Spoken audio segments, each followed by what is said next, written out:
I still remember the night I realized my brother would rather watch me struggle in obscurity than acknowledge I was the genius behind the startup that made him $50 million. We were sitting in his gleaming new penthouse office in downtown Austin, the one with floor-to-ceiling windows overlooking the city he now claimed to own. Knox had just finished his interview with TechCrunch, where he described himself as the, quote, visionary founder of CodeFlow, the revolutionary software platform that was disrupting the entire industry. But what he didn't know was that I had been quietly documenting every line of code, every algorithm, every breakthrough innovation that he was now taking credit for. Because while my brother was busy schmoozing investors and playing the charismatic CEO, I was the one actually building the technology that would eventually expose him as the fraud he really was. What happened next would destroy his empire and prove that in Silicon Valley, the truth about who actually writes the code always comes out eventually. Before we jump back in, tell us where you're tuning in from, and if this story touches you, make sure you're subscribed, because tomorrow, I've saved something extra special for you. The whole mess started 3 years ago in a cramped garage workspace in East Austin that we'd converted into what we optimistically called our lab. The smell of soldering irons mixed with takeout containers and energy drinks had become our signature scent. Knox Blackwell, my older brother, and I had always been different sides of the same coin. He was the talker, the one who could charm investors over overpriced cocktails and convince anyone that our half-baked ideas were the next big thing. I was the builder, the one who stayed up until 4 a.m. debugging code while he practiced his pitch deck presentations in the mirror. Our parents had always treated us like we were destined for different paths. Knox got the business degree from UT, the networking events, the internships at venture capital firms. I got the computer science degree, the late nights in the library, and the expectation that I'd be perfectly content working behind the scenes while Knox took center stage. Growing up, it never really bothered me. I genuinely loved the puzzle-solving aspect of programming, the way you could create something from nothing with just logic and creativity.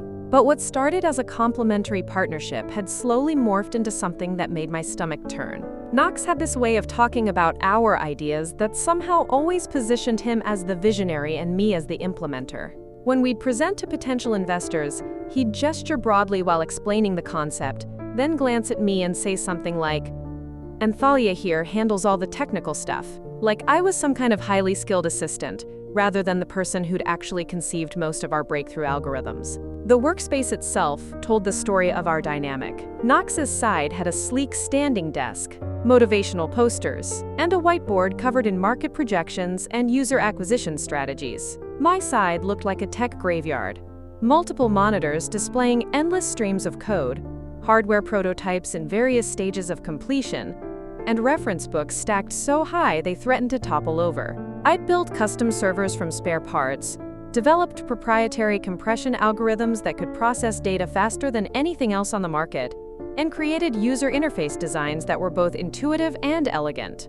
Our big breakthrough had come during one of those marathon coding sessions when I was working alone. Knox was at some networking event, probably buying drinks for potential investors and talking about our revolutionary platform, without understanding the first thing about how it actually worked. I'd been struggling with a data processing bottleneck that had stumped me for weeks. Our software could analyze massive datasets, but it was taking too long to generate actionable insights. Companies needed real-time analytics, not reports that took hours to compile. That night, around 2 a.m., something clicked.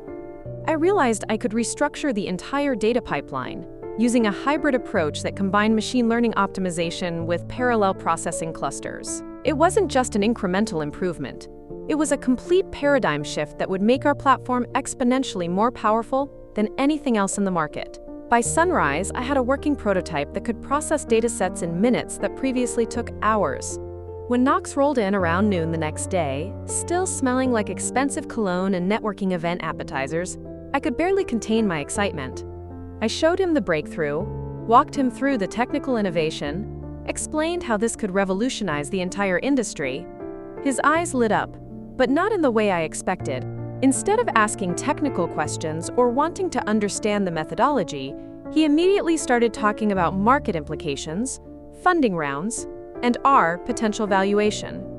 "This is incredible, Thalia," he said, already pacing around the garage like a caged animal. "Do you realize what this means? We're not just talking about another software company anymore. We're talking about a complete industry disruption. This could be worth hundreds of millions. I remember feeling proud that my technical work could generate that kind of excitement, but also slightly uncomfortable with how quickly Knox's mind jumped to dollar signs, rather than the elegant beauty of the solution itself. Still, we were partners. We were family. And I genuinely believed that our different skill sets made us stronger together. What I didn't realize at the time was that Knox was already mentally rewriting the story of our partnership. In his mind, my breakthrough wasn't the result of months of dedicated technical work and innovative problem solving. It was simply the natural evolution of his vision being properly executed by his capable but ultimately replaceable technical team of one. The garage workspace that had once felt like our shared laboratory was about to become the scene of the biggest betrayal of my life. And I was so focused on perfecting the technology that I completely missed the signs that my own brother was preparing to steal everything I'd built.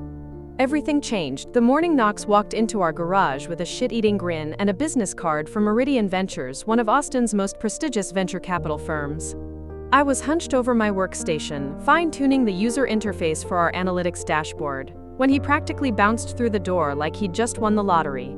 "Thalia, drop whatever you're doing," he announced, waving the card like it was made of gold. "We just got invited to pitch to Robert White himself, the Robert White, the guy who backed 3 unicorn companies in the last 5 years." I looked up from my screens, coffee mug halfway to my lips. "Wait, what? How did that happen?" Knox's grin widened. "Remember that networking event last night? I was telling some people about our platform, and word got back to White's team. They want to see a demo next Friday. This is it, Thalia. This is our shot at the big leagues." I should have been excited. This was exactly what we'd been working toward for months. But something in Knox's tone made my stomach clench with unease. The way he said our platform sounded different somehow, like he was already practicing a version of the story where his role was significantly larger than mine. "What exactly did you tell them about the technology?" I asked, setting down my mug. Knox waved his hand dismissively. "The usual pitch. Revolutionary data processing, game-changing analytics, massive market opportunity." They ate it up. White's assistant said he's particularly interested in the proprietary algorithms that make our platform so much faster than the competition. My blood ran cold. "Knox, do you even know how those algorithms work?" He laughed, but there was an edge to it. "Come on, Thalia. I don't need to understand every line of code to explain the business value. That's why we're a team. You handle the technical stuff, I handle the business development. It's a perfect division of labor." That phrase, division of labor, hit me like a slap. When had I become just the technical labor in his equation? When had my innovative breakthrough become his business opportunity to explain? The next few days were a whirlwind of preparation that made me increasingly uncomfortable. Knox insisted on handling all communication with Meridian Ventures directly. When I suggested we should both be on the emails to ensure technical accuracy, he brushed me off. "Trust me, I've got this handled," he said. "You focus on making sure the demo is bulletproof. I'll handle all the investor relations." I threw myself into perfecting our presentation, but I couldn't shake the feeling that something fundamental was shifting in our partnership. Knox started spending more time on his appearance, buying expensive shirts and getting his hair professionally styled. He practiced his pitch constantly, but whenever I tried to join these practice sessions to add technical depth, he'd say we didn't want to overwhelm the investors with too many details. The morning of the pitch, I arrived at our garage to find Knox already there, wearing a suit that probably cost more than my laptop. He was pacing back and forth, muttering his presentation to himself. When he saw me, his expression shifted to something I'd never seen before. Not quite annoyance, but definitely impatience. "Good, you're here," he said. "I've been thinking about the presentation flow, and I think it would be better if I handle most of the talking. You can jump in for technical questions, but let me set the context and explain the business opportunity." I stared at him. "Knox, this is my algorithm, my breakthrough. Don't you think I should explain how it actually works?" His face tightened. "Look, Thalia, I know you're brilliant with code, but investors want to hear about market potential and scalability, not get bogged down in technical weeds. Trust me on this. I've been studying what these guys respond to. Something inside me snapped. Studying what they respond to? Knox, I created the technology they're coming to see. Without my work, there is no business opportunity to discuss. Preparing and narrating this story took us a lot of time, so if you are enjoying it, subscribe to our channel. It means a lot to us. Now, back to the story. Knox's expression hardened in a way I'd never seen before. For a moment, I glimpsed something calculating behind his eyes, something that made me feel like I was looking at a stranger wearing my brother's face. "Of course your technical work is important," he said, his tone suddenly patronizing. "But let's be realistic here. I'm the one who identified the market opportunity. I'm the one who's been building relationships with investors. I'm the one who got us this meeting. Your algorithms are impressive, but algorithms don't build companies. Vision builds companies. Leadership builds companies." The garage fell silent except for the humming of my servers. I realized in that moment that Knox had never seen me as a partner. In his mind, I was just a highly skilled employee who had helped him execute his vision. My breakthrough hadn't been a collaborative achievement. It had been a convenient solution to his business problem. "Are you serious right now?" I asked, my voice barely above a whisper. Knox's expression softened slightly, but the damage was done. "Look, we both want this company to succeed, right? So let's play to our strengths. You make sure the technology works, and I'll make sure we get the funding to turn it into something big." I nodded slowly, but inside, everything had changed. For the first time, I was seeing my brother clearly, and I didn't like what I saw. The partnership I'd believed in was really just Knox's startup with me, as his talented but ultimately expendable technical resource. That afternoon, as we drove to the Meridian Ventures office in Knox's car, I made a decision that would change everything. I pulled out my phone and quietly started recording our conversation, just in case I needed proof later of who had actually created the technology we were about to pitch. I had no idea how prescient that decision would turn out to be. The Meridian Ventures office occupied the top 3 floors of a gleaming tower in downtown Austin, with panoramic views of the city that made our garage workshop look like a child's playhouse. As Knox and I sat in the pristine waiting area, surrounded by abstract art and polished steel furniture, I noticed him checking his reflection in every surface we passed. He'd transformed from my collaborative brother into someone I barely recognized, polished, calculating, and radiating the kind of confidence that only comes from believing your own hype. Robert White turned out to be exactly what I'd expected from Austin's venture capital elite: silver-haired, impeccably dressed, and possessing the kind of casual authority that comes from deciding the fate of startups over lunch meetings. His handshake was firm, his smile was practiced, and his eyes immediately focused on Knox, with the laser intensity of someone evaluating a potential investment. "Knox Blackwell," White said, settling into his chair. "I've heard some fascinating things about your platform. Tell me about this revolutionary technology that's got everyone talking." That's when I realized Knox had already positioned himself as the sole founder in his preliminary conversations. Not our technology or the team's innovation. My algorithms had somehow become his revolutionary platform. I opened my mouth to introduce myself and clarify our partnership, but Knox was already launching into his pitch with the kind of practiced smoothness that made my stomach drop. "Robert, what we've built at CodeFlow represents a fundamental shift in how companies process and analyze data," Knox began, gesturing confidently as if he'd personally written every line of code. "Traditional analytics platforms force businesses to choose between speed and accuracy. Our proprietary algorithms eliminate that compromise entirely." I sat there in stunned silence as Knox explained my breakthrough as if he'd discovered it himself. He used technical terms just accurately enough to sound credible, while staying vague enough to avoid revealing his complete lack of understanding about how the system actually worked. When he described the, quote, "innovative hybrid approach combining machine learning optimization with parallel processing clusters," I felt like I was listening to someone plagiarize my own thoughts.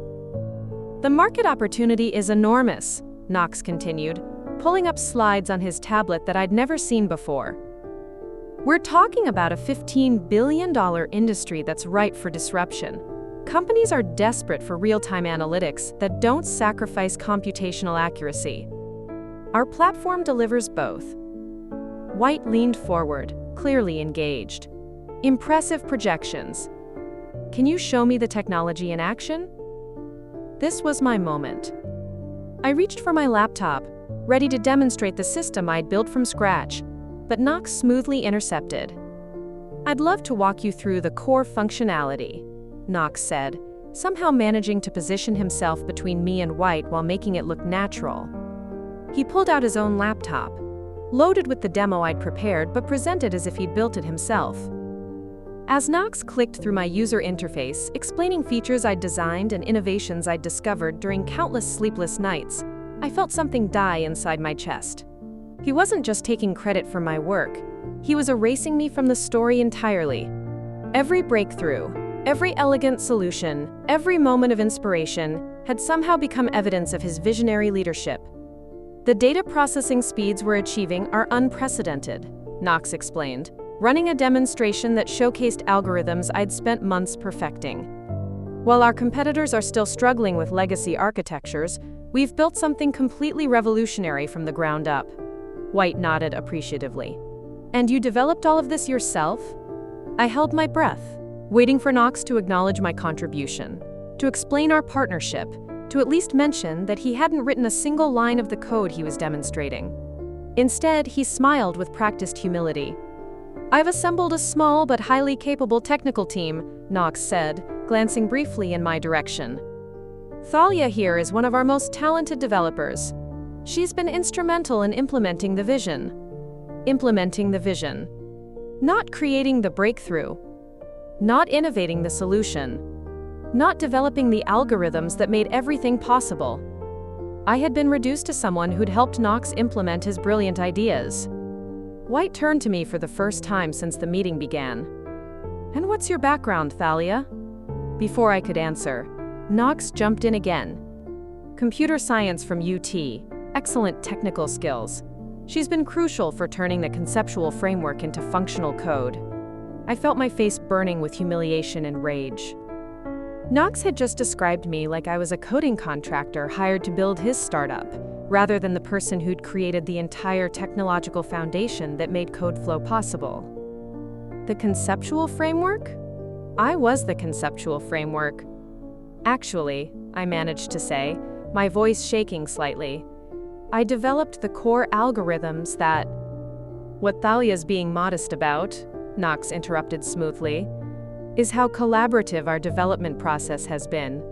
Great ideas require great execution, and she's been fantastic at taking high-level concepts and making them work in practice." White smiled politely at me, then immediately turned his attention back to Knox. It was clear he saw Knox as the visionary founder, and me as a capable but ultimately replaceable technical employee. Knox had orchestrated the entire meeting to create exactly that impression. As the presentation continued, I sat in mounting horror as Knox fielded technical questions with carefully rehearsed non-answers that sounded impressive but revealed nothing about actual implementation. When White asked about scalability challenges, Knox talked about architectural flexibility and modular design principles, buzzwords I'd heard him practicing, but concepts he couldn't actually explain if pressed for details. The worst part was watching White eat it up. Knox's confidence, his polished presentation, his ability to speak the language of business rather than technology. It was exactly what venture capitalists wanted to see. They didn't invest in brilliant code. They invested in charismatic founders who could sell brilliant code to massive markets. By the time we left Meridian Ventures, Knox had secured a follow-up meeting and White's genuine interest in leading a Series A funding round. As we walked to the elevator, Knox was practically glowing with satisfaction. "That went perfectly," he said, adjusting his expensive tie. "Did you see how engaged White was? He's definitely going to bite." I stared at him in disbelief. "Knox, you just took credit for everything I built." He looked genuinely surprised, as if my reaction was completely unreasonable. "What are you talking about? I acknowledged your contributions. I called you instrumental in implementing your vision," I said, my voice rising. "Knox, those are my algorithms, my breakthrough, my innovation. You don't even understand how they work." Knox's expression hardened. "Look, Thalia, I get that you're proud of the technical work, and you should be. But let's be realistic about what investors want to hear. They need to see clear leadership and a compelling vision. Getting bogged down in technical details would have killed our momentum. The elevator doors opened, and Knox stepped inside like nothing had changed. But everything had changed. In that conference room, I'd watched my brother transform from a business partner into a con artist, and myself from an innovator into an expendable employee. As we descended toward the parking garage, I realized Knox hadn't just stolen credit for my work. He'd stolen my entire future, and he genuinely believed he was entitled to do it. Over the next 3 weeks, Knox's transformation from business partner to corporate sociopath accelerated at a pace that left me reeling.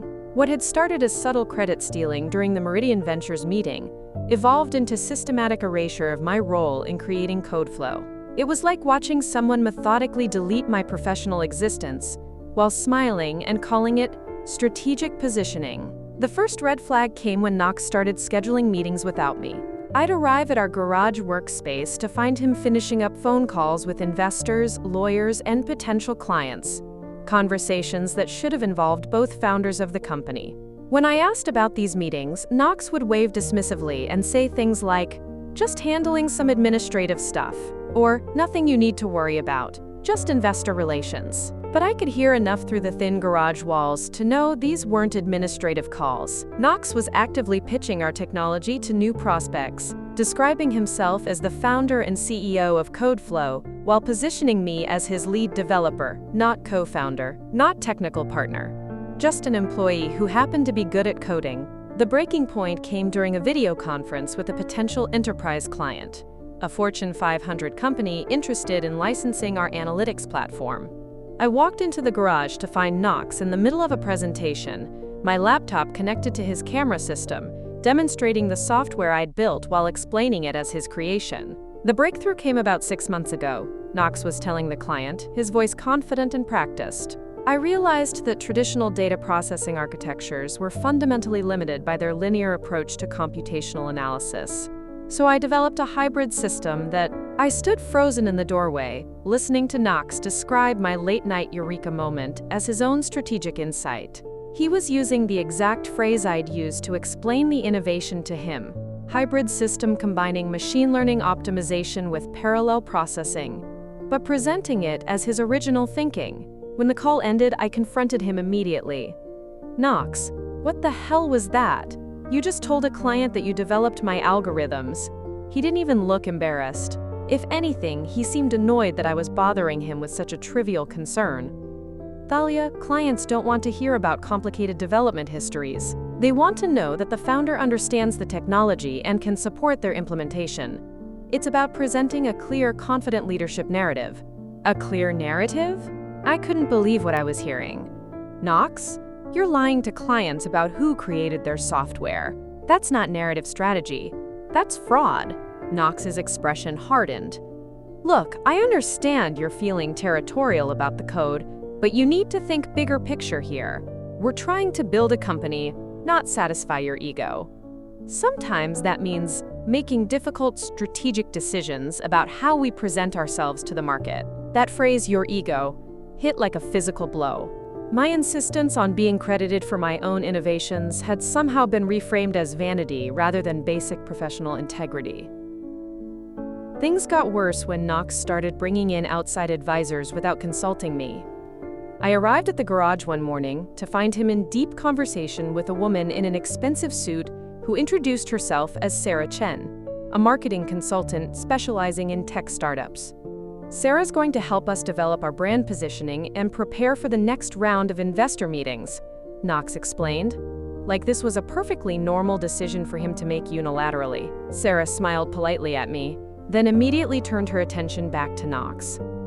"So you're the visionary behind the technology platform." That's exactly the kind of founder story that resonates with investors. Technical innovation driven by market insight. I opened my mouth to correct the record, but Knox smoothly redirected the conversation. "Sarah, why don't I show you some of the technical capabilities while we discuss positioning strategies?" For the next hour, I watched Knox walk Sarah through my software while she took notes about his revolutionary approach to data analytics. Every innovation I'd sweated over, every elegant solution I'd discovered through trial and error, was being rebranded as evidence of Knox's entrepreneurial genius.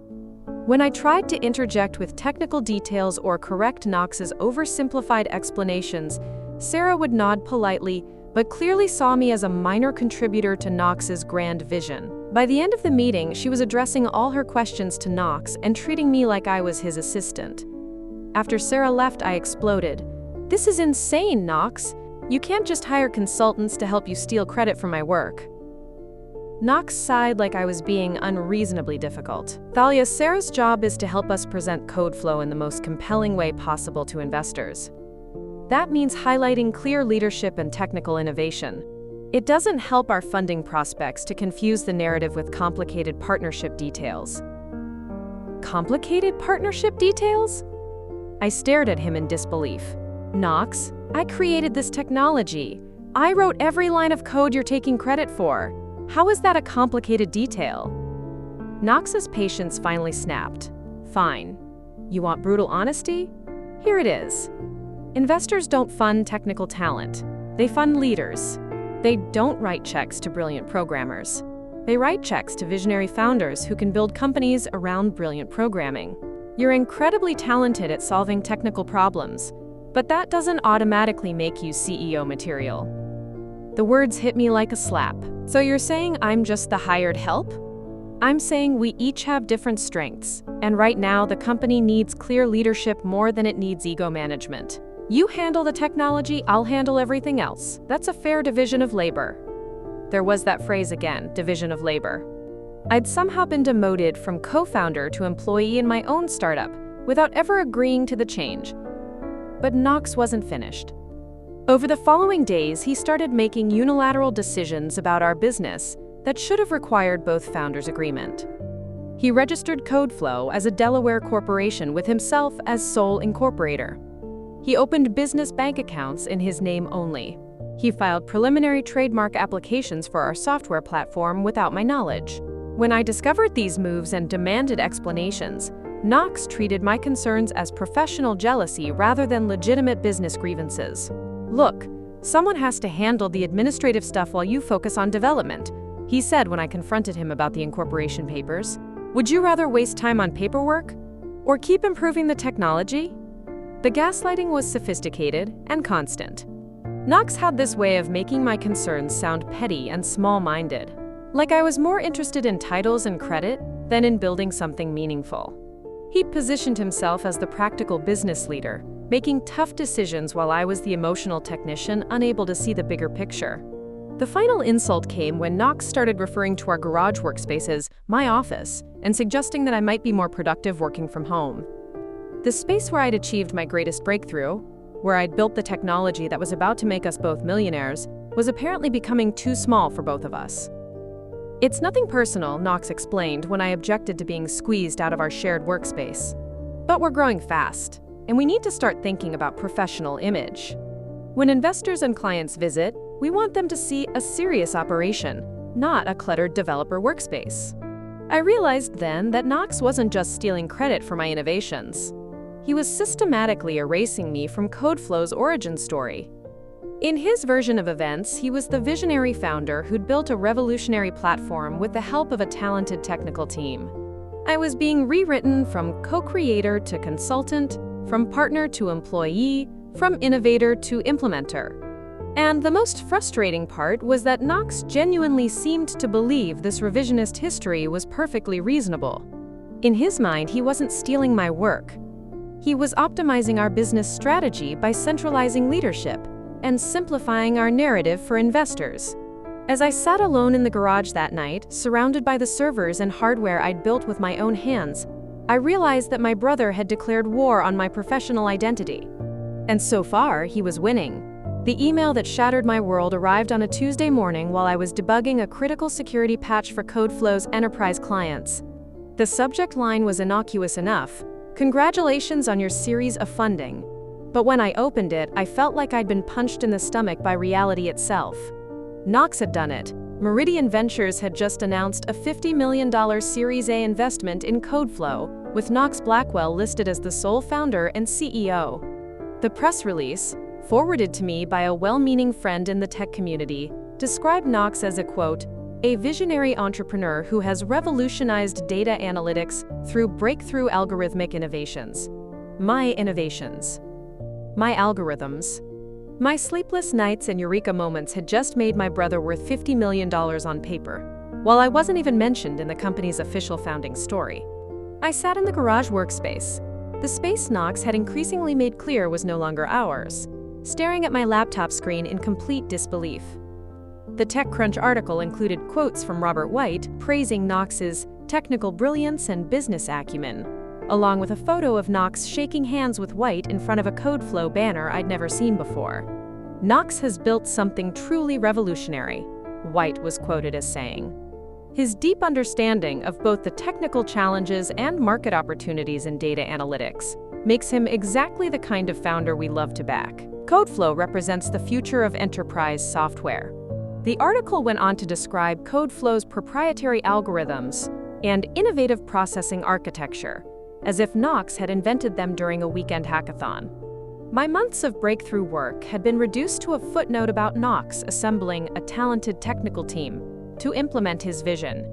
I called Knox immediately, my hands shaking as I dialed his number. "Thalia!"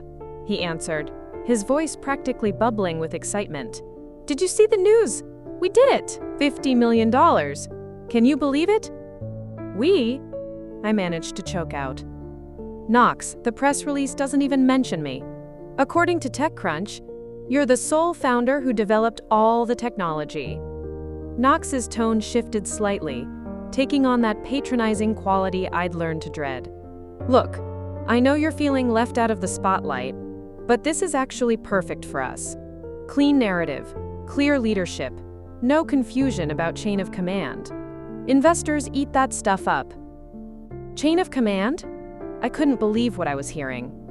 "Knox, I created the algorithms that just made you worth $50 million. How is that a chain of command issue?" Knox sighed like I was being unreasonably difficult. "Thalia, you're thinking about this all wrong. This funding isn't just about past achievements. It's about future potential. Robert White didn't invest in our existing code. He invested in CodeFlow's ability to scale and dominate the market. That requires leadership, vision, and business strategy, things I bring to the table." The conversation deteriorated from there. Knox tried to reassure me that my role as lead technical architect would be both secure and well compensated, as if I should be grateful for the privilege of maintaining the technology I'd invented, while he collected founder equity and media praise. When I hung up, I felt something break inside my chest. For the first time since this nightmare began, I seriously considered just walking away. Let Knox have his stolen glory and fraudulent fortune. Maybe I could start over somewhere else, build something new, pretend this betrayal had never happened. But then the real humiliation began. Within hours of the funding announcement, my LinkedIn inbox exploded with messages from former classmates, industry contacts, and potential employers. At first, I thought people were reaching out to congratulate me on CodeFlow's success.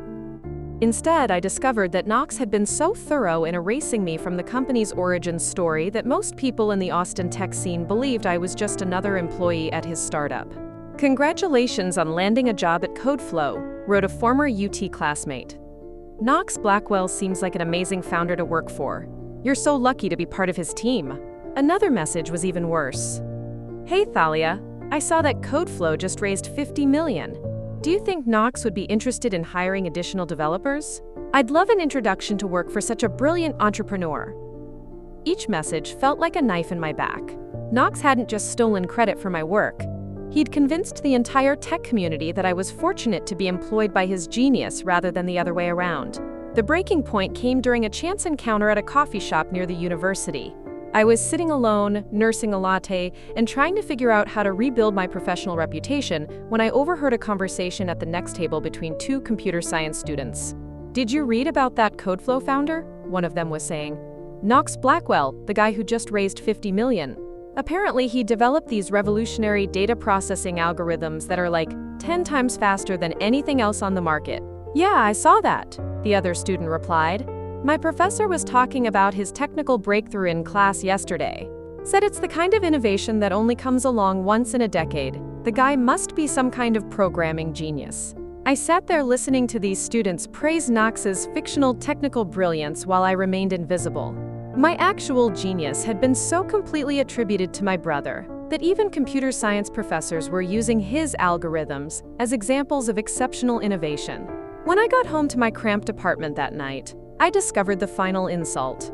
Knox had updated CodeFlow's website with a new About Us section that told the company's origin story. According to this revisionist history, Knox had founded CodeFlow after recognizing a critical gap in the data analytics market. The breakthrough algorithms were described as the result of intensive research and development led by founder Knox Blackwell. I wasn't mentioned anywhere on the site, not as a co-founder, not as a technical partner, not even as an early employee. I had been completely erased from the story of my own greatest achievement. That night, I sat on my couch with a bottle of wine and seriously considered whether I had any legal recourse. But Knox had been clever about covering his tracks. He'd never put anything in writing that explicitly acknowledged my role in developing the core technology. Our original partnership had been informal, a handshake agreement between siblings who trusted each other. I had no contracts proving my contributions, no documentation of my innovations, no witnesses to my breakthrough moments except Knox himself. Any legal challenge would devolve into my word against his, and he now had $50 million in venture capital backing his version of events. I felt utterly powerless. Knox had systematically destroyed my professional identity while building his fortune on my innovations. He'd convinced investors, media, and the entire tech community that he was the genius behind CodeFlow, while I was just another programmer lucky enough to work for such a visionary founder. Worse yet, I was running out of money. My savings were nearly depleted, and I couldn't even list CodeFlow as a founding experience on my resume, without looking like a delusional employee trying to claim credit for her boss's achievements. As I drained the last of the wine, I realized that Knox had won completely. He'd stolen my technology, my recognition, my future, and my identity as an innovator. I was facing the very real possibility of having to start over in my career as a junior developer while my brother collected accolades for work I'd done. For the first time since this betrayal began, I understood that normal channels, conversation, confrontation, reasoning, were never going to work.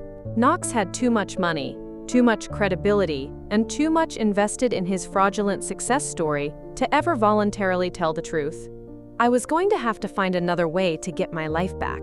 But sitting alone in my apartment, watching Knox's face beam from the TechCrunch homepage, I had no idea what that way might be. 3 days after Knox's funding announcement, I was sitting in my apartment at 2 a.m., surrounded by empty pizza boxes and the crushing weight of professional annihilation, when I remembered something my computer science professor had drilled into us during our senior capstone project. Document everything. Version control is your legal lifeline in the tech industry. At the time, Professor Martinez had been talking about protecting ourselves from classmates who might try to steal project code, but his words suddenly took on a much more profound significance. I'd been so focused on the emotional devastation of Knox's betrayal that I'd forgotten about the digital paper trail I'd been unconsciously creating for over a year. My heart started racing as I opened my laptop and navigated to my personal GitHub repository. For months, I'd been religiously committing every major breakthrough, every algorithm improvement, every architectural decision to my private version control system. It was just good programming practice, something I did automatically, like backing up important files or commenting my code. But as I scrolled through the commit history, I realized I was looking at something far more valuable than backup files. I was looking at irrefutable proof of exactly when, how, and by whom CodeFlow's revolutionary technology had been created. The timestamps told a story that would destroy Knox's entire narrative. My first commit for the hybrid data processing algorithm was dated March 15th at 3:47 a.m., the exact night I'd achieved the breakthrough while Knox was out networking at some investor event. Every subsequent improvement, every optimization, every elegant solution had been documented with precise timestamps showing my authorship. Even better, the commit messages I'd written provided a detailed chronicle of my thinking process.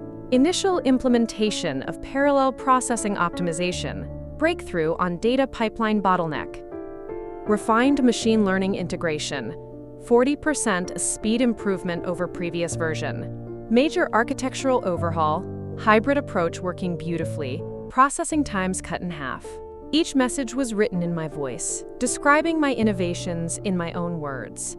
timestamped during the late-night coding sessions that Knox had never been part of. But the real goldmine was in the code itself. Every programmer has a unique coding style, specific ways of structuring functions, particular commenting habits, characteristic variable naming conventions. It's like a digital fingerprint that's nearly impossible to fake. As I reviewed the codebase Knox was now claiming as his creation, I could see my programming DNA in every file. More importantly, I'd embedded something in the code that Knox had never noticed, because he'd never actually read it carefully enough to understand what it did. Hidden in the comments of my most critical algorithms were references to inside jokes between me and my college roommate Willow Stonehaven, obscure quotes from sci-fi novels I'd loved, and even a few lines of poetry my grandmother had taught me. These weren't just random comments. They were proof that the person who wrote this code was someone with my specific cultural background, my personal history, my individual perspective. Knox could steal credit for my innovations, but he couldn't retroactively become the person who had actually written them. But the discovery that made me literally gasp out loud was finding my development logs, detailed notes I'd kept about every major coding session, including timestamps, challenges encountered, and solutions discovered. I'd started keeping these logs during college as a way to track my learning progress, and I'd continued the practice out of habit. The logs were devastating evidence against Knox's claims. They showed not just what I'd built and when, but also my thought process, my problem-solving methodology, and the specific technical challenges I'd overcome.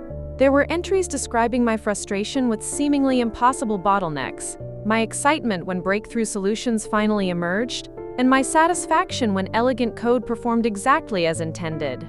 One entry, dated March 16th at 4:15 a.m., read, "Finally cracked the data pipeline problem.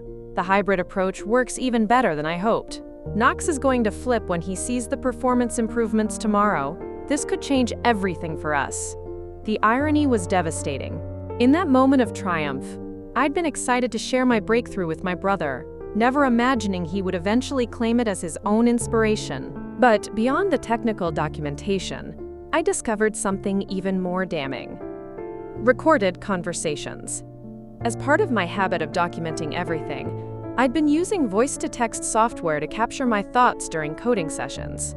The recordings were supposed to be transcribed into development notes, but the audio files themselves had been automatically saved to my cloud storage. Hours and hours of recordings where I talked through complex problems, explained my solutions to myself, and celebrated breakthroughs in real time. My voice, my words, my innovations, all time-stamped and stored in a way that would be virtually impossible to fabricate. Prucky. There was even a recording from the morning after my initial breakthrough, where I'd been practicing how to explain the technical innovation to Knox in terms he could understand for investor presentations. The irony was breathtaking. I had audio documentation of myself preparing to teach my brother about the technology he would later claim to have invented. As I dug deeper into my digital archives, I found email drafts I'd never sent, where I'd been working through technical problems by writing detailed explanations to myself, code snippets I'd sent to Willow asking for feedback on architectural decisions, even shopping receipts for specialized hardware I'd purchased to build our development servers, purchases made on my credit card for equipment Knox had never understood the purpose of. The picture that emerged was overwhelming. I had months of detailed, time-stamped, independently verifiable documentation, proving my sole authorship of CodeFlow's core technology. Meanwhile, Knox had, what? Some polished PowerPoint presentations and a talent for bullshitting investors? For the first time since this nightmare began, I felt something other than despair. I felt hope. And more than that, I felt angry in a productive way rather than a helpless way. Knox had stolen my work because he'd assumed I was just a brilliant coder, with no understanding of business or legal strategy. He'd underestimated me completely, but as I reviewed my documentation, I realized I needed to be strategic about how I used this evidence. Knox now had $50 million and a team of lawyers at his disposal. If I came at him directly, he might find ways to discredit my evidence, or claim I'd fabricated it after the fact. Hey, you would be smarter than that. I needed to let Knox dig himself deeper into his fraudulent narrative, while I quietly built an airtight case that would be impossible to dispute or defend against. That night, I started making copies of everything, downloading files to multiple secure locations, printing crucial documents, and organizing my evidence into a comprehensive timeline of innovation. I also started researching intellectual property law, looking for attorneys who specialized in technology disputes, and learning about the legal precedents for proving code authorship. Most importantly, I began recording every interaction with Knox going forward. If he was going to continue lying about who had created CodeFlow, I wanted documentation of every false claim, every fraudulent statement, every moment where he dug himself deeper into a hole he couldn't escape from. Knox thought he'd won by convincing investors and media that he was the genius behind CodeFlow. But he'd made one critical mistake. He'd never bothered to actually understand the technology he was claiming to have invented, and that ignorance was going to destroy him. For the first time in weeks, I smiled as I closed my laptop. Knox Blackwell had stolen my work, my recognition, and my professional identity. But he'd also just handed me the ammunition to take it all back, with interest. The war for my innovation was far from over. In fact, it was just beginning. DTAS. The next morning, I woke up with a clarity I hadn't felt in months. Instead of wallowing in self-pity or rage, I had a mission. Systematically document Knox's fraud while building an unbreakable legal case. But I knew I had to be careful. Knox now had serious money and legal resources, which meant any confrontation had to be perfectly orchestrated. My first step was finding the right attorney. After hours of research, I identified 3 law firms in Austin that specialized in intellectual property disputes and technology fraud. But I didn't want just any lawyer. I needed someone who understood both the technical aspects of software development and the business dynamics of startup fraud. That's how I found Alara Silverton. Silverton's reputation in the Austin tech legal community was legendary. She'd made her name taking down a series of high-profile cases involving stolen code, misappropriated algorithms, and fraudulent patent claims. Her website featured testimonials from developers who'd been screwed over by business partners, entrepreneurs who'd had their innovations stolen, and programmers who'd watched others get rich off their work. More importantly, she understood technology at a level that would let her appreciate the sophistication of what I'd built. Her bio mentioned a computer science degree from MIT before law school, which meant she wouldn't need me to explain why my evidence was so damning. When I called her office, I expected to get passed through multiple assistants and eventually scheduled for a consultation weeks in the future. Instead, Alara answered her own phone. "Silverton IP Law, this is Alara." "Miss Silverton, my name is Thalia Larkin. I believe my business partner has stolen my software algorithms and used them to raise $50 million in venture funding while claiming sole credit for innovations I created." There was a pause. "Are we talking about CodeFlow and Knox Blackwell?" I was stunned. "You know about the case?" Alara laughed grimly. "Honey, I've been watching that situation develop with professional interest. Knox's technical claims in the media have been, let's say, inconsistent with how someone who actually wrote revolutionary algorithms would describe their work. How much documentation do you have?" "Everything," I said. "Version control history, development logs, recorded conversations, email drafts, hardware purchase receipts, months of time-stamped evidence proving I created every major innovation he's claiming. Can you be in my office in 2 hours?" That afternoon, I sat in Alara's downtown office while she reviewed my evidence with the intensity of someone examining a treasure map. She asked technical questions that proved she understood exactly what I'd built and why it was revolutionary. More importantly, she grasped the legal implications of Knox's public statements claiming authorship. "This is extraordinary," she said, scrolling through my GitHub commit history. "Not just the evidence, though that's ironclad, but the scope of his fraudulent claims. He's not just lying to investors. He's making false statements to media, potential clients, and industry analysts. Every interview he gives, every presentation he makes, every quote attributed to him about his technology is potential evidence of fraud." Alara explained that my case fell into multiple legal categories: intellectual property theft, business fraud, and potentially securities violations if Knox had made false statements to investors about his role in developing the technology. The beautiful thing about your documentation, she continued, is that it creates an impossible timeline for Knox's claims. He can't explain how he developed these algorithms during periods when your logs show he wasn't even present for technical work. He can't replicate your coding style or explain your architectural decisions. And he definitely can't account for the personal references embedded in your code comments. But Alara warned me that taking on Knox now would be a high-stakes battle. His venture funding meant he could afford top-tier legal representation and might try to bury us in procedural challenges and delay tactics. However, she said with a smile that made me think she relished difficult fights, he's also given us a gift by going so public with his fraudulent claims. Every media interview, every investor presentation, every client pitch where he takes credit for your work is evidence we can use against him. The more he brags about his innovations, the stronger our case becomes. We developed a strategy that was both simple and devastating. Instead of confronting Knox immediately, we would let him continue making public statements about his technical genius while we quietly gathered additional evidence and prepared our legal filing. The goal was to build such an overwhelming case that Knox would have no choice but to settle or face complete professional destruction. The key, Alara explained, is letting him get comfortable with his lies. Right now, he probably thinks he's gotten away with it. The bigger his public profile becomes, the more he has to lose when the truth comes out. Over the next several weeks, I became a digital detective, systematically documenting every false claim Knox made about CodeFlow's development. I set up Google alerts for his name, monitored tech industry publications, and even started attending Austin's startup events where I knew he might be speaking. The evidence kept mounting. At a University of Texas entrepreneur panel, Knox described his eureka moment when he supposedly discovered the breakthrough algorithm, a moment I had audio recordings proving I'd experienced alone in our garage.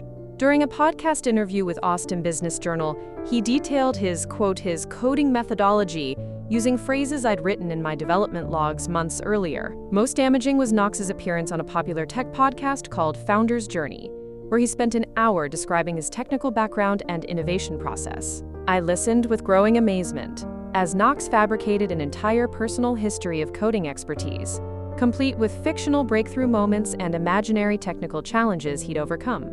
The hardest part, Knox told the interviewer, was figuring out how to optimize the parallel processing architecture without sacrificing data integrity. I must have rewritten those algorithms 50 times before I found the elegant solution that makes CodeFlow so powerful.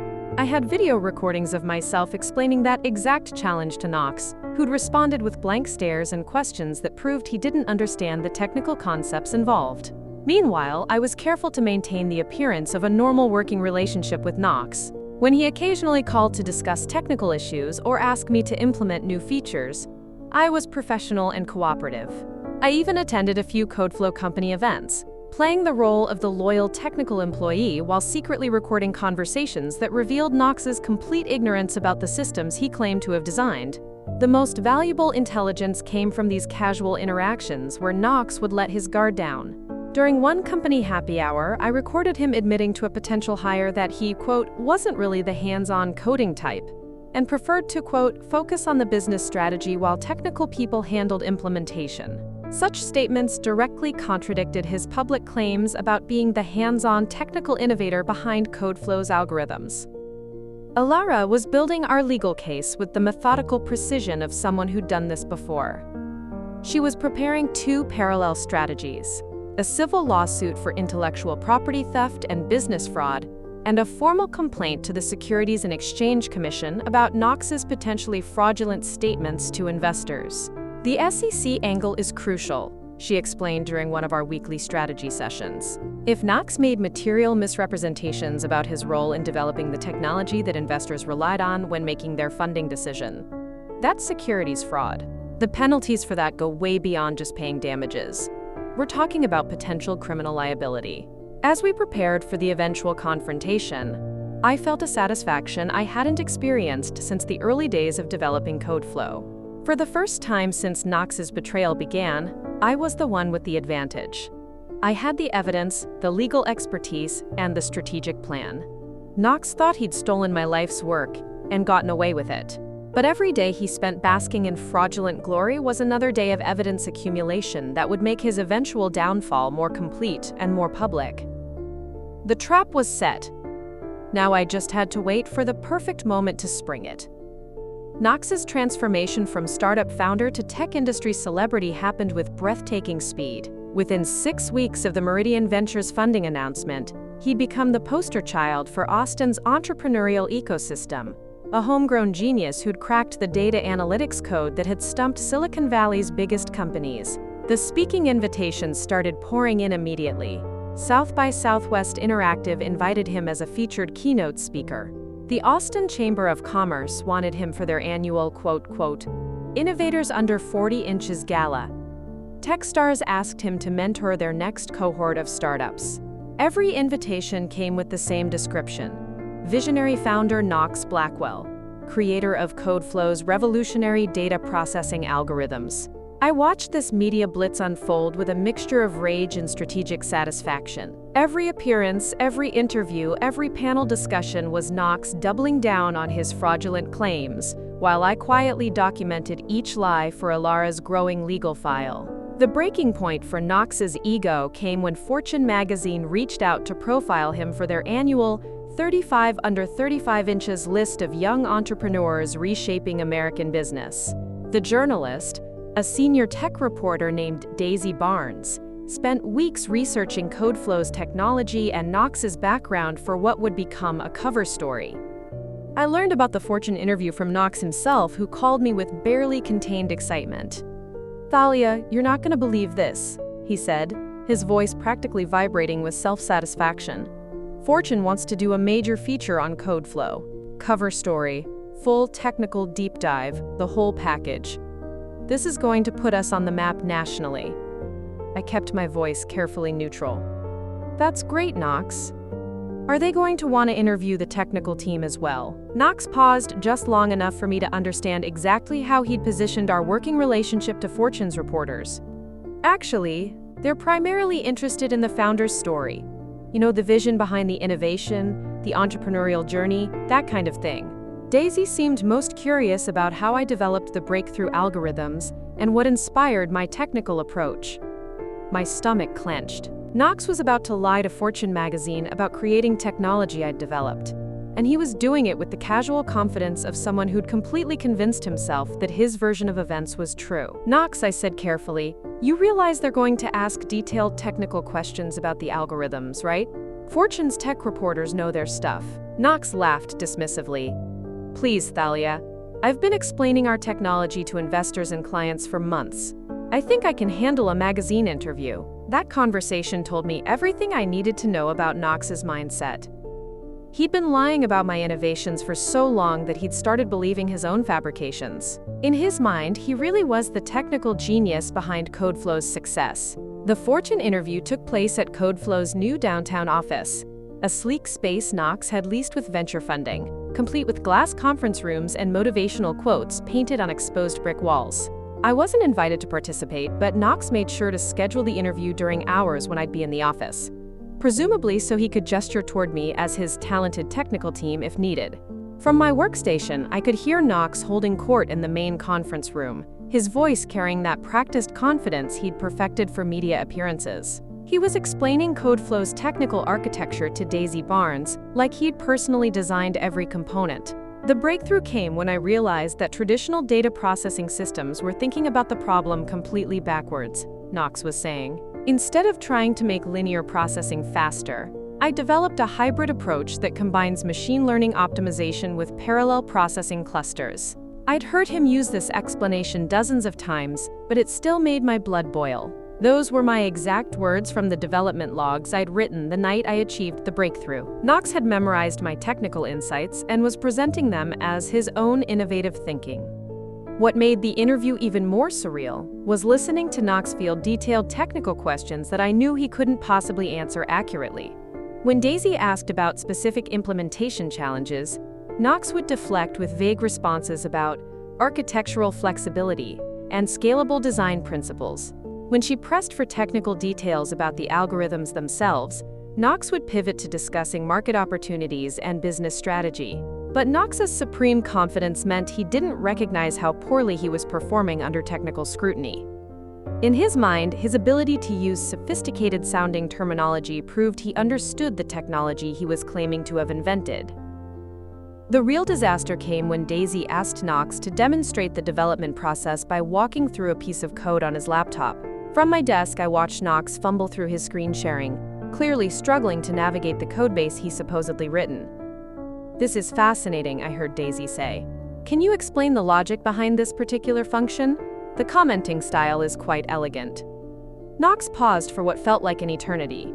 He was looking at my code with my comments written in my distinctive style and trying to explain it as his own creation. "Well, I believe in thorough documentation," Knox finally said. "Clear comments make the code more maintainable for the team." What Knox didn't realize was that Daisy Barnes had done her homework.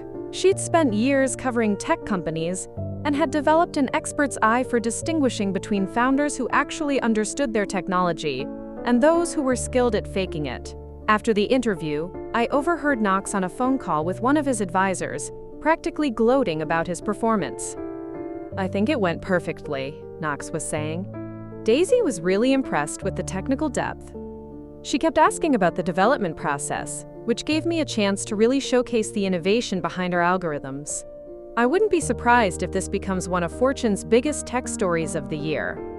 Knox's delusion was so complete that he genuinely believed he'd just given a masterful interview about technology he'd never actually understood, let alone created. But Knox's media appearances were only part of his growing arrogance. The real escalation came when he started making moves to completely formalize his control over CodeFlow and eliminate any potential challenges to his fraudulent narrative. 3 days after the Fortune interview, Knox called me into his new corner office for what he described as an important strategic conversation about our company's structure. "Thalia," he began, settling into his executive chair with the casual authority of someone who'd never doubted his right to be there. "CodeFlow is entering a new phase of growth. We're looking at potential acquisition offers, international expansion opportunities, maybe even an IPO in the next few years." I nodded, wondering where this was heading.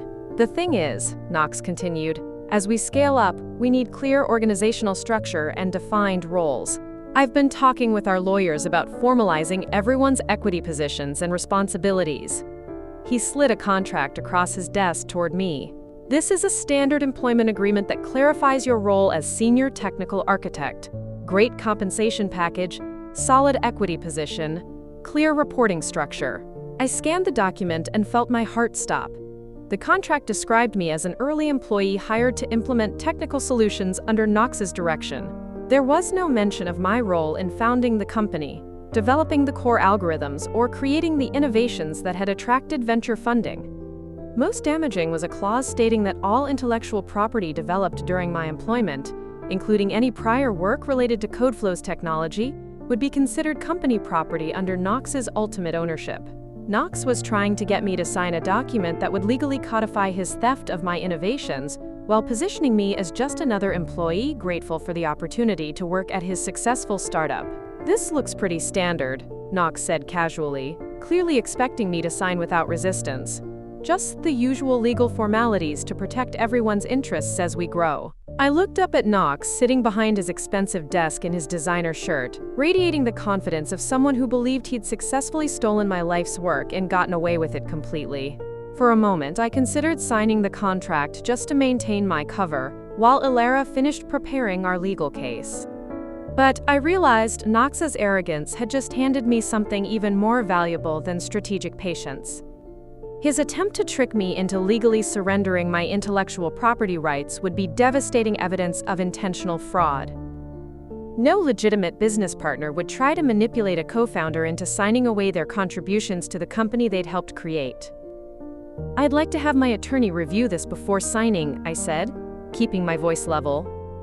Knox's expression flickered with annoyance, but he quickly recovered his practiced smile. "Of course, take your time, though I'd appreciate getting it back quickly. The lawyers want to wrap up all the paperwork before our next board meeting." As I walked out of Knox's office with the fraudulent contract in my hand, I realized his overconfidence had just provided the final piece of evidence Ilara needed to destroy him completely. Knox thought he was formalizing his victory over me, Instead, he'd just documented his own criminal fraud in writing. Meanie. The Austin Tech Awards Gala was Knox's coronation. Held at the Four Seasons downtown, the black tie event drew everyone who mattered in Texas technology: venture capitalists, successful entrepreneurs, tech journalists, and startup founders who dreamed of following Knox's meteoric rise. CodeFlow had been nominated for Breakthrough Innovation of the Year, and Knox was scheduled to receive a special recognition award for technical excellence in entrepreneurship. I stood at the edge of the ballroom in a dress I'd bought specifically for this moment, watching Knox work the crowd like the consummate performer he'd become. He moved from group to group, wineglass in hand, regaling tech luminaries with stories about his innovative coding methodology and visionary approach to data analytics. The irony was perfect. Knox was being celebrated for technical excellence by an industry that had no idea he couldn't write a functioning loop without copying it from Stack Overflow. Alara stood beside me, elegant in a navy suit, carrying a leather portfolio that contained enough evidence to end Knox's career and potentially send him to prison. We'd timed tonight's revelation perfectly. 3 days before the Fortune magazine feature was scheduled to publish, and just hours after Knox had signed his final licensing deal with a major enterprise client who believed they were paying for technology developed by a certified genius. "Are you ready for this?" Alara asked quietly. I nodded, feeling surprisingly calm.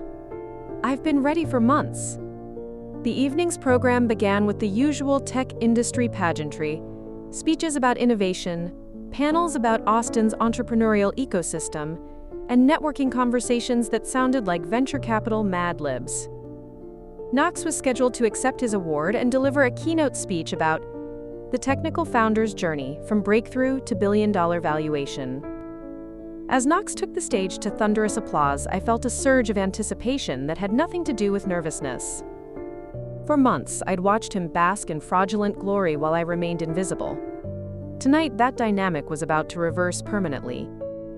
"Thank you so much for this incredible honor," Knox began, his voice carrying the practiced humility of someone who'd learned to appear modest while accepting praise for achievements he'd never earned. When I was developing the algorithms that became CodeFlow, working 18-hour days in my garage, trying to solve problems that had stumped the industry's biggest companies, I never imagined it would lead to a moment like this. His garage, his 18-hour days, his algorithms.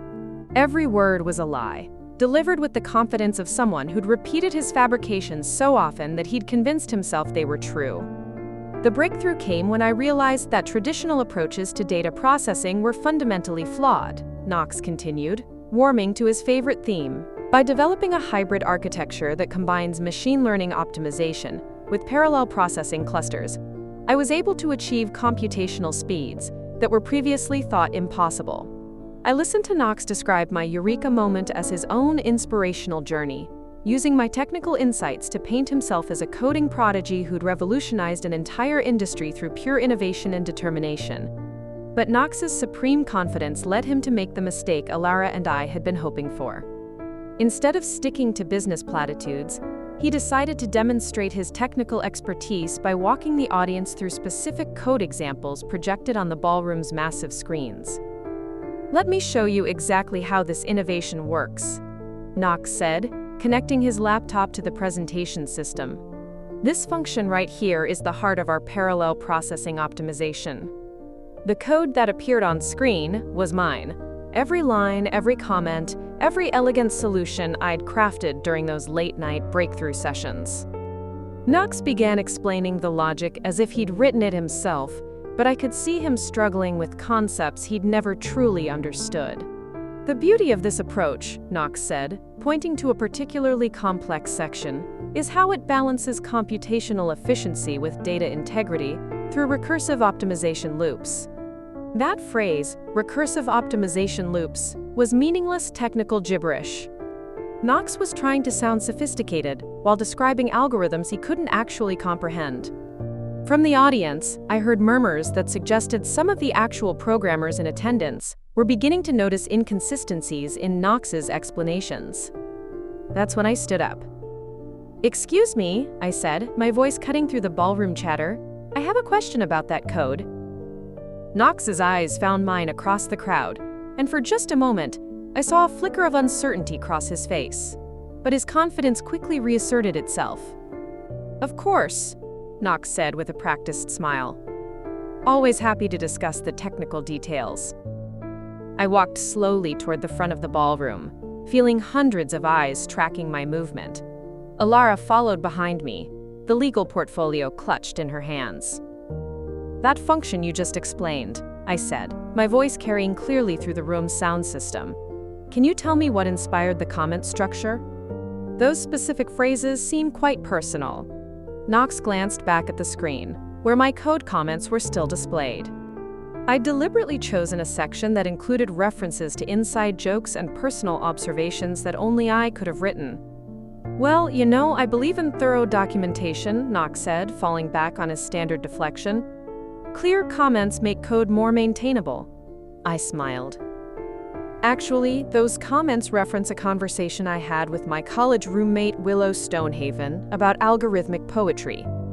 Specifically, the line about, quote, elegant recursion dancing through data streams like water finding its level. That's a quote from a letter my grandmother wrote me about the beauty of mathematical patterns." The ballroom fell silent. Knox's face drained of color as he realized what was happening.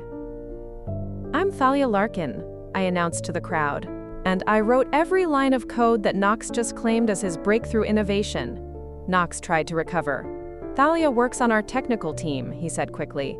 "She's been instrumental in implementing." "I have the GitHub commit history," I interrupted, pulling out my phone. Timestamped evidence showing that I authored CodeFlow's core algorithms months before Knox could even explain what they do. I have development logs detailing my thought process, recorded conversations where I explain the innovations to Knox, and documentation proving I purchased the hardware that made our initial testing possible. Alara stepped forward, opening her portfolio. "I'm Alara Silverton, Ms. Larkin's attorney. We've prepared a comprehensive legal filing documenting Mr. Blackwell's systematic theft of my client's intellectual property and his fraudulent misrepresentation of authorship to investors, media, and clients." The audience erupted in shocked murmurs. I could see phones coming out as people started recording what was clearly about to become a viral tech industry scandal. Knox tried one last desperate gambit. "This is ridiculous," he said, his voice cracking slightly. "Thalia is obviously upset about equity negotiations, but..." "Knox," I said, my voice steady and clear. "You tried to get me to sign an employment agreement that would have legally transferred my intellectual property rights to you. That document is now evidence of intentional fraud." I turned to address the audience directly. 3 days ago, Fortune magazine published interviews where Knox claimed he developed CodeFlow's algorithms through his own technical genius. But Knox has never written a meaningful line of code in his life. Every innovation he's been credited with, every breakthrough he's claimed, every technical insight he's shared with media and investors, all of it was stolen from me. Knox stood frozen on stage, his carefully constructed persona crumbling in real time. The confident tech founder had been replaced by someone who looked like he might be sick. "The Securities and Exchange Commission will be very interested in Knox's false statements to investors," Alara added. "Particularly his claims about being the technical innovator behind technology that secured $50 million in venture funding." Robert White stood up from his front row table, his face a mask of controlled fury. Other investors and clients were already pulling out their phones, presumably calling lawyers and crisis management consultants. Knox's empire was collapsing in real time, and everyone who mattered in Austin tech was watching it happen. "Ladies and gentlemen," I said, my voice carrying the satisfaction of someone who'd waited months for this moment. "Meet the real founder of CodeFlow, and the woman whose stolen innovations made Knox Blackwell rich." The flash of cameras and excited chatter filled the ballroom as Knox's fraudulent world finally came crashing down. The chaos that erupted in the Four Seasons ballroom was unlike anything Austin's tech community had ever witnessed. Within minutes of my revelation, the hashtag CodeFlowFraud was trending on Twitter, and cell phone videos of Knox's public humiliation were spreading across LinkedIn, Instagram, and TikTok. The story had everything the internet loved: a brilliant woman wronged, a fraudulent brother exposed, and justice served in the most dramatic fashion possible. Knox stood frozen on stage for what felt like an eternity, his mouth opening and closing like a fish gasping for air. The confident tech founder who'd commanded the room just moments earlier had been replaced by someone who looked like he might collapse. Security eventually escorted him off the stage as the event organizers struggled to regain control of what had become a full-scale media circus. But the real destruction was just beginning. Robert White approached me immediately after the confrontation, his face a carefully controlled mask that couldn't quite hide his fury. As the lead investor who'd publicly praised Knox's technical brilliance, White now faced the humiliating prospect of explaining to his limited partners how he'd been conned by a startup founder who couldn't code his way out of a paper bag. "Ms. Larkin," White said, his voice tight with barely contained anger, "I think we need to have a very serious conversation about CodeFlow's actual ownership and future." Ilara stepped smoothly between us. "Mr. White, any discussions about CodeFlow's ownership structure will need to go through proper legal channels. My client looks forward to working with Meridian Ventures to correct the fraudulent misrepresentations that led to your investment decision." The legal implications were staggering. Knox's lies to investors weren't just ethical violations. They were potential securities fraud. By misrepresenting his role in developing the technology that formed the basis of CodeFlow's valuation, Knox had potentially violated federal laws governing investment disclosures. Within 48 hours of the gala confrontation, the dominoes started falling with breathtaking speed. Fortune magazine immediately pulled Knox's cover story and replaced it with an investigative piece about startup fraud and the importance of verifying founder claims. The headline alone was devastating. "The $50 million lie: How One Entrepreneur Stole His Sister's Code and Fooled Silicon Valley." The Fortune investigation was thorough and damning. Daisy Barnes had apparently harbored suspicions about Knox's technical competence during their interview, and my public revelation gave her the angle she needed to dig deeper. The magazine's fact-checkers confirmed every piece of evidence I'd provided, from GitHub timestamps to hardware purchase receipts. More damaging was Fortune's revelation that Knox had made similar fraudulent claims to multiple investors, clients, and media outlets. The magazine published a timeline showing how Knox's lies had evolved and expanded over months, creating an increasingly elaborate fiction about his technical genius. The article included quotes from computer science professors who analyzed my code and confirmed its sophistication, complexity, and innovative approach. One MIT professor called my algorithms genuinely revolutionary work that demonstrates deep understanding of both theoretical computer science and practical software engineering. Meanwhile, Knox's public statements were subjected to brutal technical analysis that revealed his complete ignorance about the systems he claimed to have developed. The Fortune piece included a sidebar comparing Knox's vague, buzzword-heavy explanations to my detailed technical documentation, making his fraud impossible to deny. The media firestorm was swift and merciless. TechCrunch published a follow-up investigation titled "The Brother Who Stole Christmas: How Family Fraud Fooled Venture Capital." The Austin Business Journal ran a series examining the broader implications for startup due diligence. Wired magazine featured my story in their monthly column about women in tech overcoming systemic barriers and outright theft. But the real destruction came from the financial and legal consequences that followed. Meridian Ventures immediately froze all funding to CodeFlow, pending a complete investigation of Knox's fraudulent claims. Robert White released a statement calling the situation deeply troubling and promising thorough review of all representations made during the investment process. The venture capital community moved quickly to distance themselves from Knox and protect their own reputations.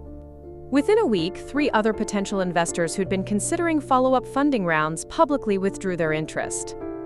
2 major enterprise clients canceled their CodeFlow contracts, citing concerns about misrepresented technical capabilities. The Securities and Exchange Commission opened a formal investigation into Knox's statements to investors. While federal prosecutors moved slowly, the SEC's Civil Enforcement Division acted quickly to freeze assets and prevent Knox from disposing of property that might be needed to compensate defrauded investors. Knox's attempts to defend himself only made the situation worse. His hastily scheduled press conference was a disaster that went viral for all the wrong reasons. Faced with technical questions from actual programmers in the audience, Knox's ignorance became painfully obvious.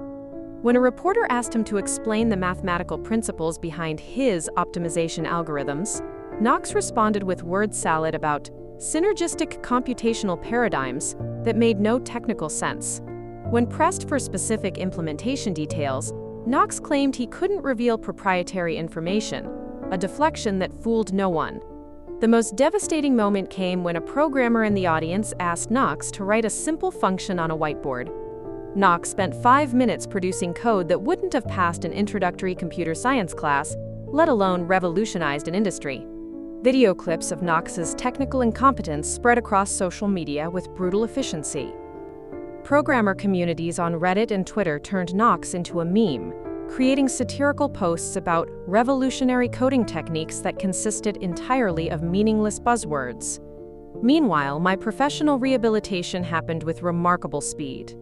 Within days of the gala confrontation, I was fielding calls from venture capitalists who wanted to fund my next startup, tech journalists who wanted to profile my innovations, and conference organizers who wanted me as a keynote speaker.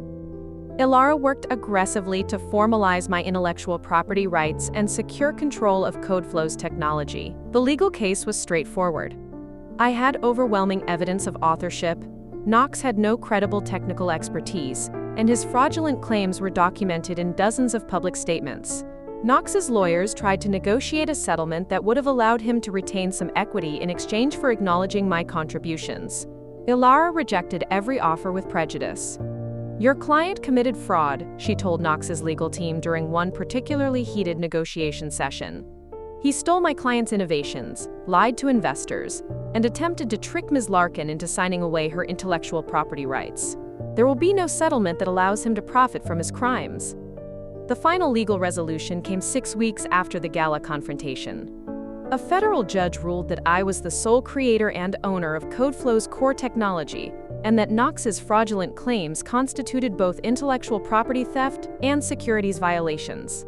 Knox was ordered to transfer all his equity in CodeFlow to me immediately. More devastating, he was required to pay restitution for profits he'd gained through fraudulent misrepresentation, money that included his salary, equity distributions, and even the speaking fees he'd collected for presentations about his technical innovations. The judge's ruling included language that made Knox's fraud official court record. Mr. Blackwell systematically misrepresented his role in developing the technology that forms the basis of CodeFlow's commercial value. His claims of technical authorship were not merely exaggerated, they were completely false. Knox's financial destruction was comprehensive. The restitution order wiped out his entire net worth, including the downtown condo he'd purchased with venture funding, and the expensive car he'd bought to celebrate his fraudulent success. He was forced to liquidate everything to pay court-ordered damages, but the social and professional consequences were even more severe. Knox became a cautionary tale in startup circles, the poster child for founder fraud who destroyed his career and reputation through systematic lying. His name became synonymous with the worst kind of entrepreneurial deception. Tech industry conferences banned him from speaking. Venture capital firms added him to internal blacklists. The University of Texas removed him from their successful alumni marketing materials. Even distant acquaintances distanced themselves from association with someone who'd become a symbol of startup fraud. Knox's attempts to rebuild his career were consistently thwarted by his toxic reputation. Potential employers would Google his name and immediately discover the fraud scandal. Consulting opportunities evaporated when clients realized he had no actual technical expertise. Even basic service industry jobs became difficult when background checks revealed his legal troubles. The completeness of Knox's downfall was both swift and permanent. In less than 2 months, he'd gone from being Austin's golden boy entrepreneur to an unemployed pariah living in a studio apartment and working occasional gig economy jobs to pay court-ordered restitution. Meanwhile, I found myself in control of a $50 million company built around technology I'd actually created.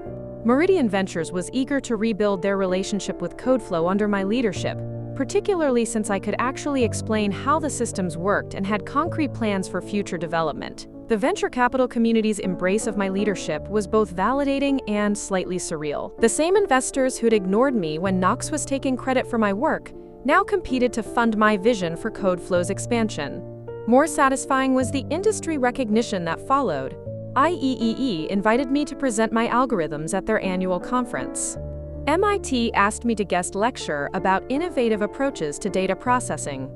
The Association for Computing Machinery nominated my work for their annual Outstanding Technical Achievement Award. Knox's stolen legacy became my rightful recognition, but enhanced by the dramatic story of how I'd fought to reclaim it. I wasn't just a brilliant programmer.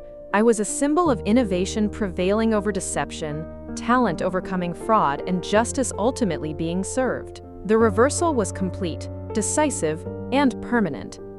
Knox had gambled everything on his ability to steal my work and convince the world he was a genius. Instead, he'd destroyed himself, while inadvertently making me one of the most celebrated technical founders in Austin's startup ecosystem. Justice had been served with compound interest. 3 years have passed since that night at the Four Seasons when I publicly exposed Knox's fraud and reclaimed my stolen innovations. As I sit in my corner office at CodeFlow's headquarters, a gleaming building in Austin's domain district that houses over 200 employees, I sometimes still marvel at how completely our roles have reversed. This morning, I received an email that perfectly encapsulated the transformation. MIT's computer science department was inviting me to deliver their annual keynote lecture on innovation, ethics, and leadership in the digital age. The same university that had once seemed impossibly distant when I was debugging code in a cramped garage was now asking me to inspire their next generation of technologists. CodeFlow has become everything I envisioned during those late-night breakthrough sessions, and more.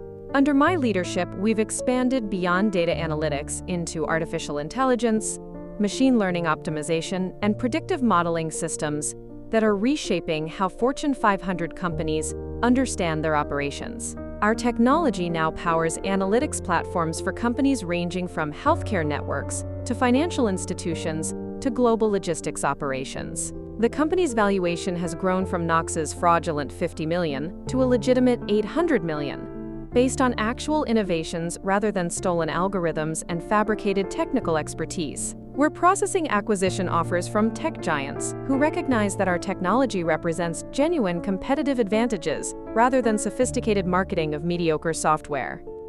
More importantly, CodeFlow has become a model for ethical leadership in the tech industry.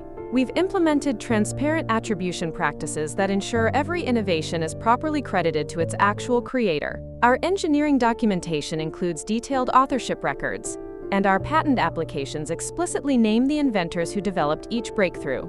I've built a company culture that would have been impossible under Knox's leadership, one where technical excellence is valued over flashy presentations, where innovation is rewarded regardless of who achieves it, and where the people who actually build revolutionary technology receive recognition commensurate with their contributions. The team I've assembled represents everything Knox never understood about building sustainable tech companies. Our lead architect, Caspian Hawthorne, came from Google after seeing how we handled intellectual property attribution.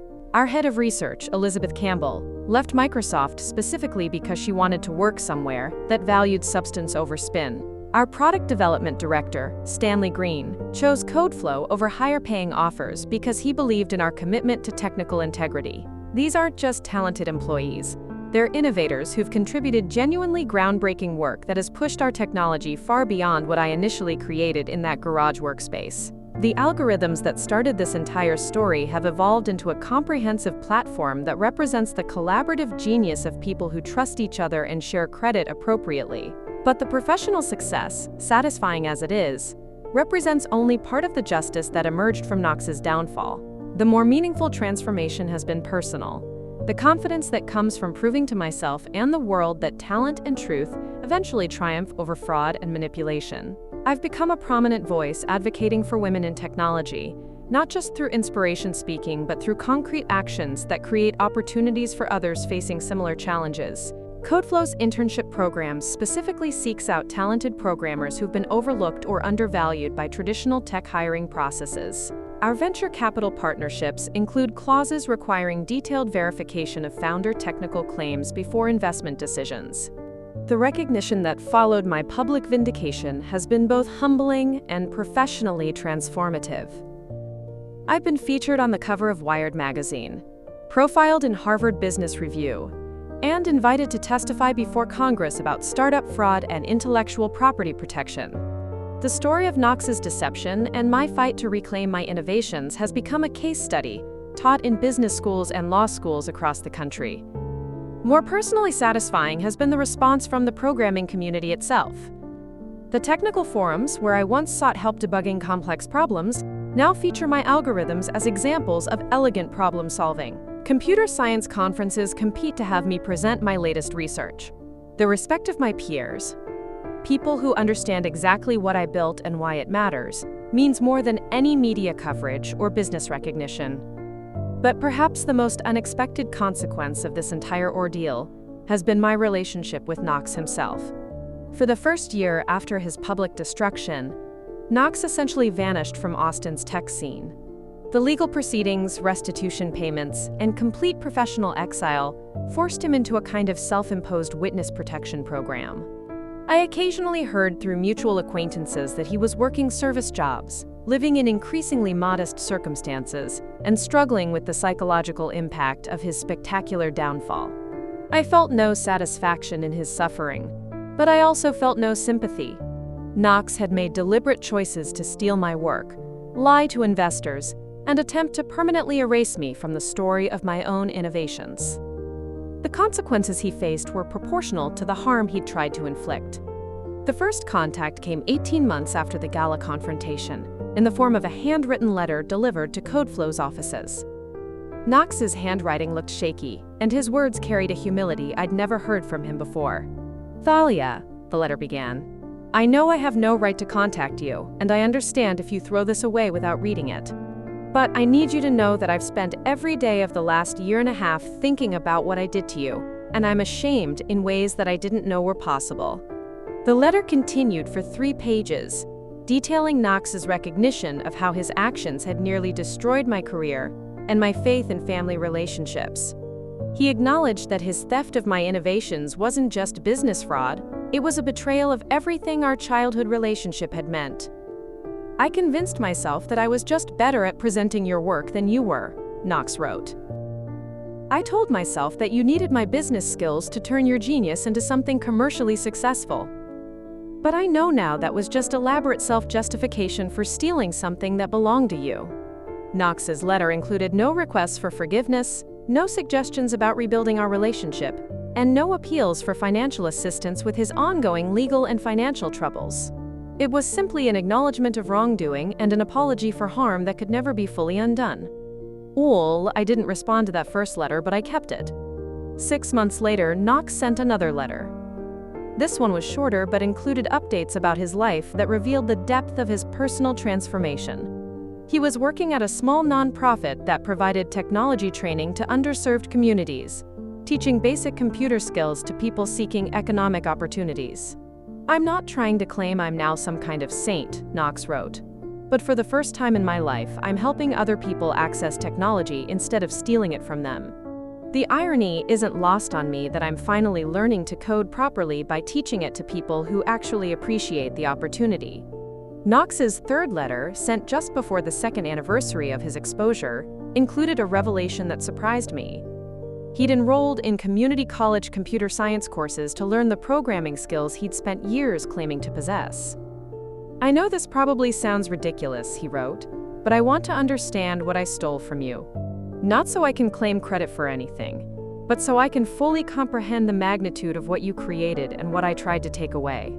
That letter also included news that Knox had been meeting regularly with a therapist who specialized in ethical rehabilitation, someone who helped people who'd committed significant professional wrongs understand the psychological patterns that led to their destructive choices. "Dr. Rodriguez has helped me see that my theft of your work wasn't really about the technology or the money," Knox wrote. "It was about my lifelong fear that I wasn't talented enough to succeed on my own merits. Instead of working to develop actual skills, I chose to steal yours. That choice destroyed both our lives for a while, but I understand now that it destroyed something in me that I'm still trying to rebuild." Last month, Knox sent his most recent letter. This one included a proposal that demonstrated how completely our relationship dynamic had changed. He'd been working with a legal advocacy group that helps people recover from business fraud, and he wanted to use his own case as an educational tool. Knox proposed donating his time to create detailed documentation of how he'd committed his fraud, specifically so other potential victims could recognize similar warning signs. "I want to help other people avoid what happened to you," Knox wrote. "My story should serve as a warning about how business partnership fraud develops and escalates. If my experience can help even one person protect their intellectual property from someone like I was, then maybe some good can come from the terrible things I did." Knox's proposal included working with law enforcement to develop training materials for investigating technology fraud, consulting with venture capital firms about founder verification procedures, and speaking at conferences about the psychology of entrepreneurial deception. The brother who once stole my innovations to enhance his own reputation now wanted to destroy what remained of his public image in service of protecting other inventors from similar theft. I found myself genuinely moved by the completeness of Knox's transformation. The arrogant fraud who tried to erase me from my own success story had become someone dedicated to preventing similar crimes against other innovators. 2 weeks ago, I did something I never thought I'd do. I called Knox. Our conversation was awkward, careful, and limited to professional topics. But for the first time since this nightmare began, I spoke with someone who sounded like the brother I'd once trusted, rather than the con artist who'd betrayed me. Knox's voice carried a humility and sadness that seemed genuine, but also a sense of purpose that suggested he'd found meaningful work in his attempts at ethical rehabilitation. He wasn't asking for my forgiveness or trying to rebuild our personal relationship. He was simply committed to ensuring that his fraud would serve as a cautionary tale rather than just a personal tragedy. I agreed to support his advocacy work, not because I've forgiven Knox. That's a process that may take years, if it happens at all, but because his proposal would genuinely help protect other innovators from the kind of theft I experienced. Today, as I prepare for MIT's keynote invitation and review CodeFlow's latest product development milestones, I realize that Knox's betrayal, devastating as it was, ultimately led to something larger than what either of us could have achieved through our original partnership. I've built a company that represents everything I believe about ethical innovation, technical excellence, and collaborative genius. My algorithms have evolved into technology platforms that solve real problems for real people. The recognition I've received isn't based on fraud or manipulation. It's based on work that can withstand the scrutiny of the world's most demanding technical experts. More importantly, I've proven to myself that truth has its own power. Knox's lies were sophisticated and temporarily convincing, but they couldn't withstand confrontation with evidence, facts, and technical reality. My innovations speak for themselves in ways that his presentations never could. The story of Knox's fraud and my fight to reclaim my work has become part of the tech industry's collective memory about the importance of verifying founder claims and protecting intellectual property rights. Other companies have implemented attribution practices based on lessons learned from CodeFlow's experience. Venture capital firms have enhanced their due diligence procedures to prevent similar fraud. Knox and I will probably never be close again. Too much trust was destroyed, too much pain was inflicted. But we've both learned lessons from this experience that have made us better people, even if we've learned them through different forms of suffering. I've learned that talent alone isn't enough to protect your innovations. You need documentation, legal awareness, and the courage to fight for what belongs to you. Knox has learned that sustainable success can only be built on genuine competence, rather than stolen genius. The brother who once declared me unworthy of sharing credit for my own breakthrough innovations now dedicates his time to ensuring other inventors receive proper recognition for their work. The woman he tried to erase from technology history has become a prominent voice advocating for innovation, attribution, and ethical entrepreneurship. Justice wasn't just served.